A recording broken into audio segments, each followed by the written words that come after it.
McGraw-Hill Professional presents The Courage to Take Command. Leadership Lessons from a Military Trailblazer. Written by Colonel Jill Morgenthaler, U.S. Army, retired. Narrated by Kathleen Godwin. Introduction. My story. There aren't many kids who get to say that one of their parents is a spy. It's the stuff of television shows and movies and games kids play with each other. But for my father, it was a career. He was an infantry officer who conducted military intelligence operations for the United States Marines at the Pentagon. I thought his job was the coolest thing ever. He would disappear on secret missions that he never told the family about. Even my mother didn't know where her husband was going or what he was doing when he got there. And she was supposed to just deal with that kind of uncertainty until he showed up again. For her, I'm sure it was nerve-wracking. Although I missed my father when he was gone, I didn't worry. I was too naive to realize the dangers involved, and young enough to have a very romanticized view of what spy work was all about. I imagined him as one of the dashing heroes on my favorite TV shows and movies, The Man from U.N.C.L.E., The Wild Wild West, Get Smart, and of course, James Bond. More likely, my dad was doing research and analysis. But in my mind, he was calculating angles so a bullet would ricochet off a bottle and whiz right past a villain's ear, scaring him into spilling the secret code needed to defuse a bomb about to go off in a theater. There were, of course, pluses and minuses for me with a Marine officer for a dad. The first minus was that he missed my birth because he was off fighting in the Korean War. Luckily, I don't remember that. What I do remember is that I had a sheltered life growing up on military bases. All our needs were covered, and we didn't socialize with non-military kids. Many military wives wore their husband's rank, and bases were well segregated. Officers with officers, enlisted men with enlisted men. Our housing was separated according to this hierarchy, so I could only socialize with other kids whose fathers were around the same rank as my father's, and it translated to a certain snobbery. The wives of colonels looked down on the wives of majors, and so on. My parents weren't like that, though. I remember going to the beauty parlor after my father had been promoted to major, and the ladies in the shop asked me who my mother was. Joyce Harvey Morgenthaler, I told them. She's the nicest woman here, one of the beauticians exclaimed. She never treats us badly because our husbands are enlisted. The other ladies nodded. I was very proud of my mother that day, and it taught me something about the kind of person I wanted to be. The kind who would make people want to speak enthusiastically about me behind my back. I was never much of a girly girl growing up in the 1950s and 1960s. Luckily, both my parents were feminists and never expected me to conform to society's rules for girls. But as parents, their gender roles were pretty standard. He barked out the orders that she followed. And if I wanted emotional support, I'd better talk to my mom, because my dad wouldn't put up with any feelings. Suck it up was the general theme. Daughters of Marines don't cry, he would tell me. Later it became, daughters of Marine colonels don't cry. And Dad was never wrong. Except that one time. I was about 14, and we were sitting at the dining room table for dinner, with the television in the background showing the rerun of a boxing match. Later, my dad mentioned the winner of the match, except he named the wrong guy. He didn't win, I said. Of course he did. But I just watched it on television. The other guy won. It's in the newspaper, he said gruffly. Go to the living room and go get the paper and look it up and you'll see I'm right. Go look. I turned to the sports page, and I was terrified, because I was right. I knew how to deal with my father when I was wrong. But how was I supposed to break the news to him that he was about to lose his always right streak? Well, he boomed from the dining room in his Marine voice, was I right? No, I said in the tiniest voice I could manage. I was. I looked down at my feet as I brought in the newspaper. He grabbed it. For a moment, his face was serious, and then he burst out laughing. From that moment on, we were allowed to say that Dad had been wrong only once in his life. That's why it was confusing to me when he told teenage me, "You're going to go further in life than I ever did." Dad was wrong only once, so could it be true?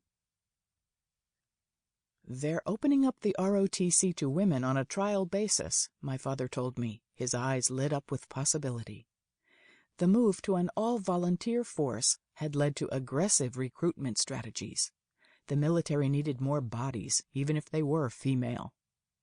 I thought for a few seconds about what he was telling me. I had never before considered a career in the military. "Every branch?" I asked him. "Every branch except the Marines."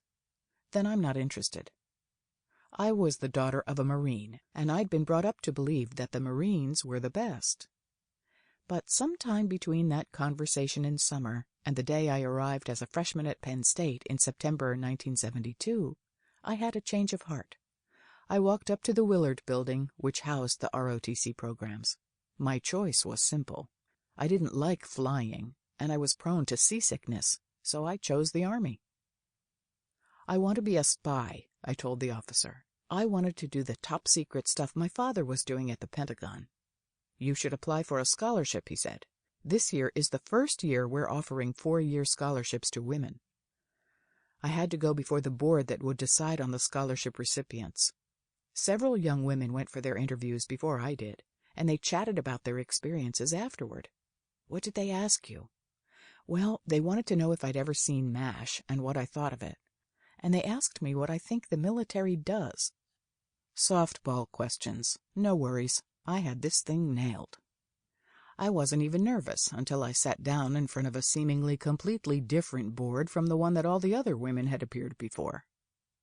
"Do you think you're superior to these other girls because your father's an officer?" one of the men asked me. I was confused. Was it just my perception, or were they hostile? "The advantage is that I've moved a lot, and I'm able to adapt and assess situations. But the disadvantage is that I have no lifelong friends, and that's kind of lonely," I replied. I never got the MASH question. They fired away at me for several minutes, until I walked away wondering what had just happened.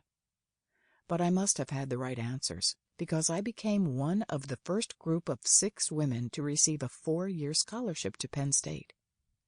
My grandfather, Wendell P.C. Morgenthaler, Sr., was too old to serve in World War II.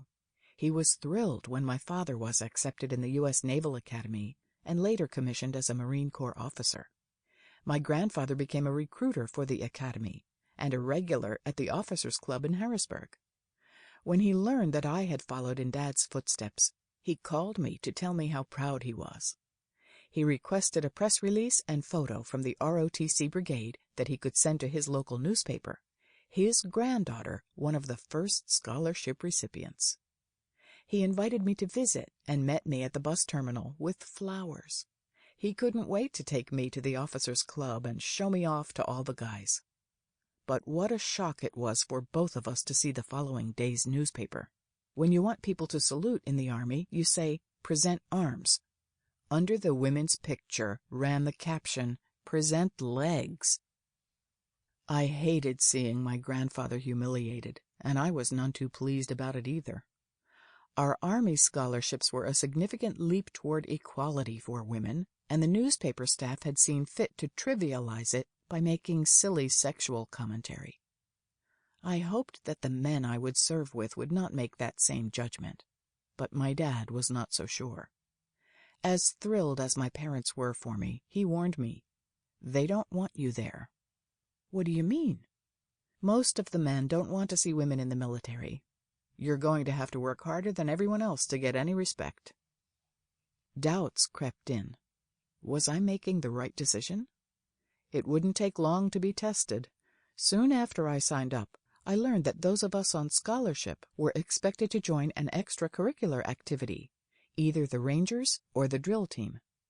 I happily signed up for the Rangers. I couldn't wait to play War in the Woods, learn survival skills, and lead other cadets. Army Rangers are some of the toughest people in the military. But the colonel who led the Army ROTC brigade informed me that this was not an option for women. I was to join the drill team, period. I had already learned in class that I was not particularly good at marching. I lost the cadence too easily. So I pressed the issue, stressing that I had grown up playing war and that I wanted to be prepared for battle. Women are not in combat, he told me. It was a rule. No women in battle, therefore no training for battle. I didn't know then how false his information was. Now I know about the nurses under attack at Anzio in World War II, the WACs wounded in Vietnam, and the women serving along the North Korean border. I'm sure they'll be glad to know that they weren't in combat after all. If I can't be in the Rangers, then I'm not doing an extracurricular activity, I told the colonel. He lost it. You spoiled Marine brat. You think you're special? Your father's a stupid jarhead, and he doesn't get you any special treatment here. I'm in charge here, and you will follow my orders. My words were low and deliberate. I'm not going to be some cutie marching around for your pleasure. You can take back the scholarship. You are dismissed, he said through clenched teeth. I headed to the bathroom and had a good cry. Then I calmed down, washed my face, and headed to the military class already in session. Afterward, the colonel asked the instructor how I appeared in class. The captain was puzzled and said I seemed fine. Word flew throughout the brigade that I had stood up to the colonel. I didn't sign up for the drill team, and I didn't lose my scholarship. It was my first military victory. My career would be punctuated by moments just like that. Along with the other pioneering women who joined alongside me, I had to redefine women's roles and prove that we were good for more than just tending wounds and filing papers. When things were unfair, we had to stand up for ourselves loudly, or no one else would. At Penn State, some of the male cadets nicknamed one woman cadet Tits and another Hot Lips. When a cadet tried to nickname me Legs, I told him he could call me anything he wanted after I knocked his teeth in. This happened about 2 years before any U.S. court recognized sexual harassment as a crime. Before that, bosses were free to fire employees who wouldn't sleep with them, and managers could make lewd remarks to workers all day long without fear of reprisal. This was particularly evident in the military, where we women were expected to sing along with the obscene call and response cadences for marching or running. I don't know, but I've been told. Some of the officers just used the funny PG versions. But many made unabashed references to women's genitals, and we were expected to get with it or quit. I learned to pick my battles. I never said anything about the cadences or the inappropriate sexual talk around us, but I did speak up when someone crossed the line with me personally, including once when a major cornered me, and once when an officer pulled the women aside and told us that if we passed out in the field, then he would cut off our shirts and bras. No, there was no medical reason for that. It's not that I was supremely confident. I had moments of doubt just like anyone else might. But I was determined never to become a victim of that doubt. For any meaningful change to happen, we women would have to be strong leaders, or else we would always be treated as lesser soldiers. In my first year, the higher-ups pulled women out of weapons training to listen to classroom lectures, including one about weather balloons.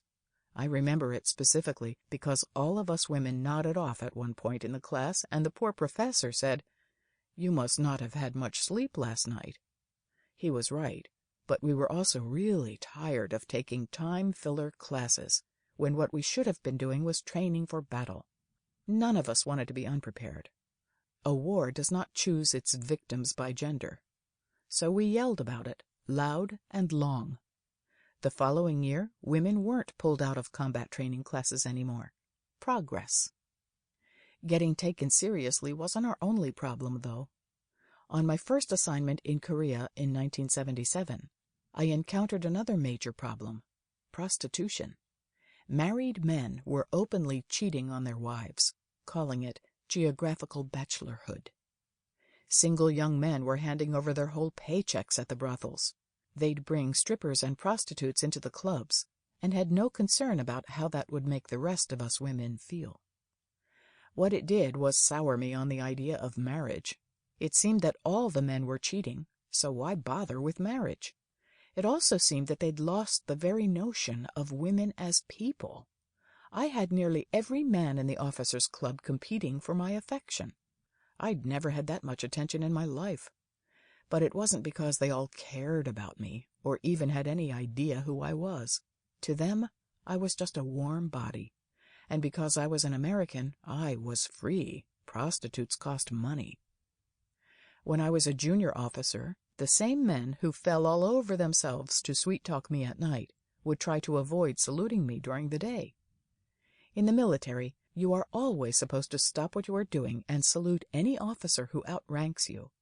Instead, the guys would pretend not to see me, or just say, "Afternoon, ma'am," an intentional slight. All of it left me depressed, and I handled it badly.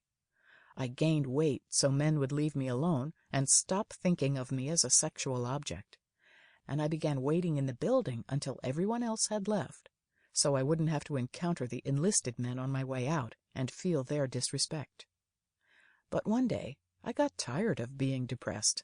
I thought about the gift my father had sent me when I arrived in Korea, a notebook that said, "Make policy, not coffee." I thought about the many great leaders I admired, and how none of them would shy away from conflict.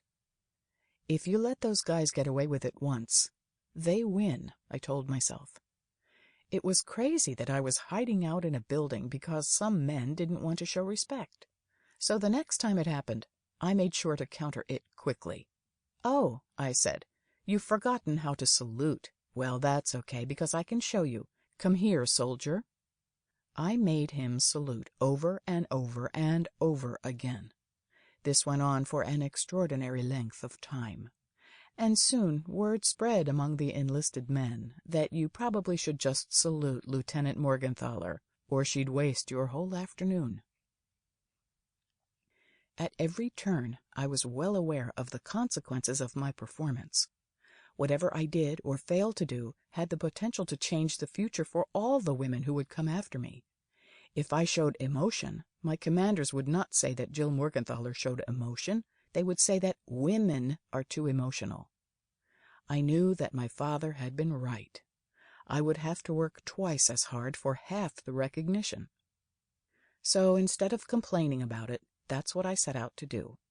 I shot my hand in the air to volunteer for everything, took my work as seriously as I'd taken my studies, pushed past my comfort zone, and applied for promotions.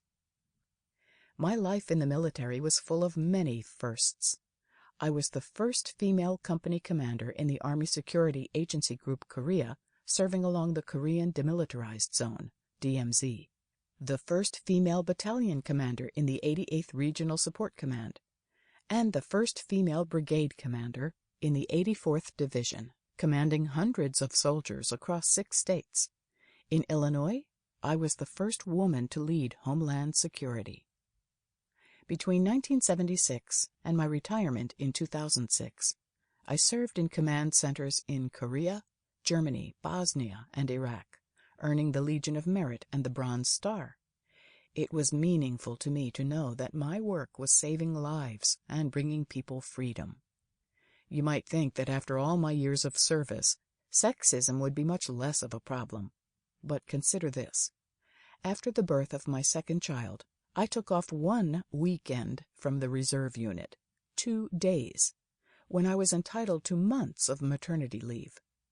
I came back to find that my position had been filled and I'd been demoted, under the patronizing guise of making my life less stressful. Do they do that to men who become fathers? I didn't accept the demotion and instead transferred to a different department, where I continued working my way up according to plan.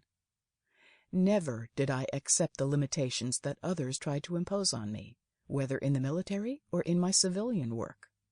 Along the way, I met a wonderful man who supports everything I do, though he does have to remind me every now and then to check my commanding officer persona at the door. Had 2 great kids who are now successful young adults, attained the rank of full colonel in 2000, ran for Congress, I won the primary, though not the seat, and became a professional public speaker. I've learned many lessons in the military about how to earn respect, rally a team, overcome opposition, and more, and I will share these with you. They have served me well in business life as well, because good leadership is good leadership.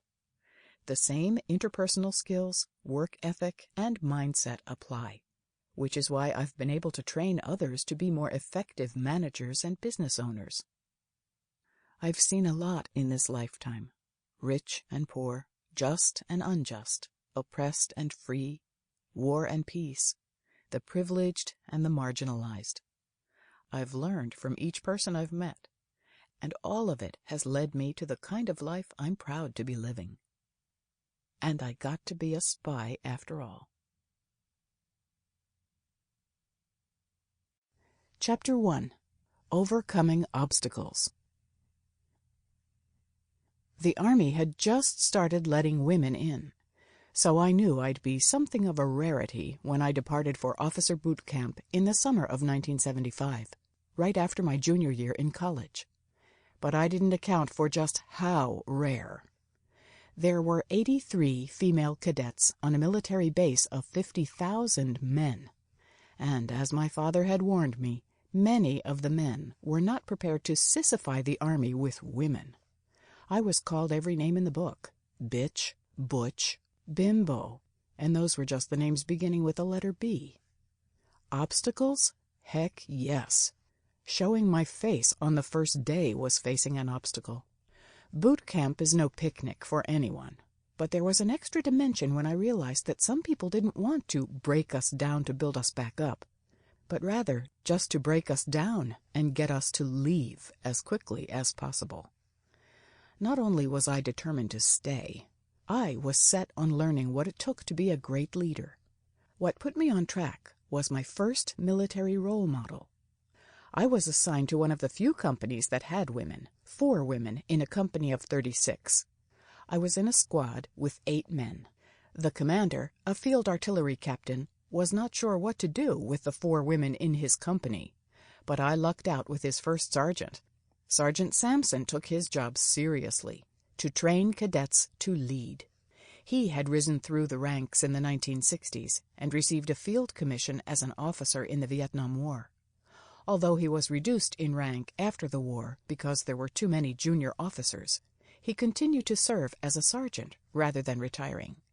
He never told us this, but I know he suffered extreme prejudice growing up black in the 1940s and 1950s, and serving in the 1960s and 1970s. He knew firsthand what it meant to be harassed, abused, and worse. Sergeant Sampson did not allow harassment of the female cadets. He worked to train every one of us to succeed. Woman or man, he kept his eye on each one of us, so no one was left behind. Leaving no one behind is a key concept in the military, especially when you're talking about life or death situations. But it's also a hallmark of good leadership in business. Overlooking a team member who doesn't get it, ignoring someone's input, letting any of your workers trash talk or belittle any other workers, or playing favorites can severely demoralize your team and make junior members less likely to be invested in the company's success. A good leader strives to overlook no one and bring out the best in everyone. Don't expect easy. The 6 weeks of camp consisted of war games, weapons training, and obstacle courses. The latter especially were our proving ground. There were obstacle courses for individuals and for teams, and they were designed to test us physically and emotionally. On my first day on the individual obstacle course, I jogged to the first obstacle, called the belly robber. It looked deceptively easy. The belly robber was made of 5 rolling logs bolted horizontally to a frame 3 feet above the ground. To get across, I just had to roll my body along each log. I lay prone, belly down on the first log, and used my stomach and arms to roll to the next log. The logs rotated easily, too easily. Whoops! I almost rolled under the second log. Wait a minute, this was hard. If I slipped under, I could get hurt. If I slipped off, I would have to start over. As I reached for the next log, using my belly and thighs to steady me, I could hear my teammates encouraging me. I shut out their voices and focused. I narrowed my vision, looking only at the log immediately in front of me. Intense concentration synchronized my body with my mind. I grasped, slid, crawled, and made it to the next log, and then the next one. I turned it into a game of concentration. Thought, action, repeat. One log conquered. Next log conquered. At the end, I dismounted feet first and hollered, "Hooah!"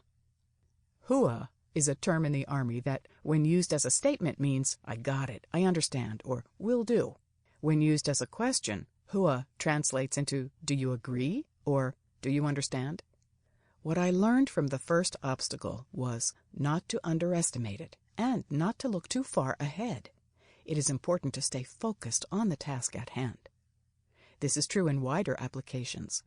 When you believe something is going to be easy, you can get complacent, cocky. You don't put in as much attention or focus as you should, and you can wind up rolling under that log pretty easily. Every challenge deserves your attention until it is solved. There are many problems that will seem easy. Stay on the ball. Focus on what's in front of you, so that it's done right before you mentally skip right past it. I jogged to the next obstacle, the island hopper. Again, the obstacle seemed simple, but this time I knew better. The island hopper consisted of stumps ranging from 6 to 26 inches above the ground, unevenly placed from the near side to the far side of the course. The mission was to complete the course by jumping from one stump to another without touching the ground. I had played a similar game at home with my brother and sisters. We would jump from sofa to chair to coffee table, never touching the freshly vacuumed rug. Would this be as easy? I nimbly jumped on the first stump, jumped to the next one, and fell off. I had to start over. I jumped on the first stump, and then the second, and promptly fell off again. I went back to the beginning. This time I waited at the start line. The corporal in charge came over and said, "Cadet, what's the problem?" "I'm doing something wrong," I said. "You're rushing it," he said. "Think before you leap." I took his advice, jumped, got my balance, paused, jumped to the next stump, balanced, paused, and moved forward. I finished the obstacle easily. The key to finishing this obstacle was patience. The island hopper taught me not to assume that I knew the problem, but instead to assess the situation, decide the plan of action, and then execute carefully. Facing the scary unknown. The next obstacle was called the slide for life. You know it now as ziplining, a common tourist activity, but back in the 1970s, it was unknown except to the military. The zip line consisted of a thick wire suspended from a 40-foot-high tower over a stream down to the other side of the bank. A handlebar carried you swiftly down. Standing in line, I started to inch behind the guys next to me. No way was I going first. A corporal saw me and yelled, "Blondie, you're first." Later, I realized that I was often chosen first, because if a woman did the challenge, then the men would follow without complaint. He shoved me to the front of the line, and I slowly climbed up the 40-foot tower. As I made my way to the edge of the platform, I felt nauseated. The sergeant on the platform said, "Keep your legs parallel to the ground as you glide down. If you don't, you will break both legs when you hit the water. When you see the flag drop, let go and drop into the water. If you don't let go, then you will crash into the wire suspension system and smash your face. Understood?" I squeaked out, Hooah. I think my eyes almost popped out of my head as he went through these instructions. I decided to be honest. Sergeant, I'm scared. Can I opt out of this? Yes, Cadet, you can. Sample complete. Ready to continue?